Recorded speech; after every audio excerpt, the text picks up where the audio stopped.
Pada momen liburan sekolah kali ini, kegiatan kemah pramuka sangat tepat dilaksanakan. Selain mengisi waktu liburan, ajang ini juga dapat membentuk karakter generasi muda yang mandiri, serta menghindari keperilaku yang menjurus negatif. Demikian diungkapkan Kepala SMK PGRI 1 Denpasar, DRS I Gusti Ngurah Wirata. Lebih lanjut, Gusti Ngurah Wirata mengungkapkan, kegiatan kepramukaan juga sebagai bentuk kebersamaan dan kedisiplinan untuk menyamakan persepsi tentang langkah dan materi pembinaan kepramukaan di sekolah sebagai implementasi dari kurikulum 2013 K13 di jajaran YPLP Dasmen PGRI Kota Denpasar. Kegiatan kepramukaan dilakukan secara terintegrasi dengan materi pelajaran. Pihaknya sangat menyambut baik ajang yang digagas PPLP Dasmen PGRI Kota Denpasar kali ini. Yang lebih penting lagi, kata Madiatnyana, bahwa kemah terpadu pramuka PGRI Kota Denpasar ini untuk memperkuat pendidikan karakter generasi emas Indonesia 2015. Karakter ini menentukan nasib bangsa masa depan. Makanya, sekolah PGRI di Kota Denpasar mempersiapkan diri generasi emas lebih awal lewat berbagai kegiatan termasuk kepramukaan yang wajib dilakukan di sekolah.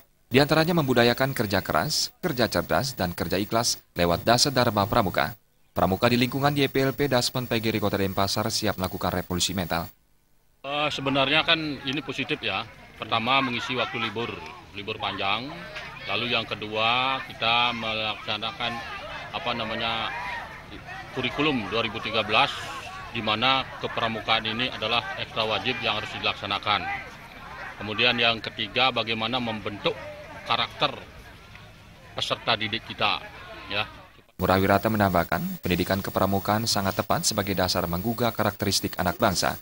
Makanya mengutip dari pesan yang disampaikan Wali Kota Denpasar, anak pramuka dikatakan harus berbahagia dengan memperkuat kebahagiaan lewat disiplin sebagai ujung dari pendidikan karakter. Ya, supaya menjadi lebih kuat, baik dari segi disiplin,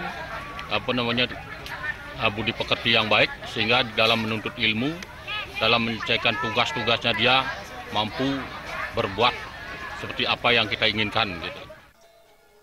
Sebagai sekolah yang berkonsentrasi pada program studi teknik otomotif dan multimedia, pendidikan ini diharapkan mampu menguatkan karakter dan disiplin anak didiknya dalam menempuh proses belajar mengajar ke depannya.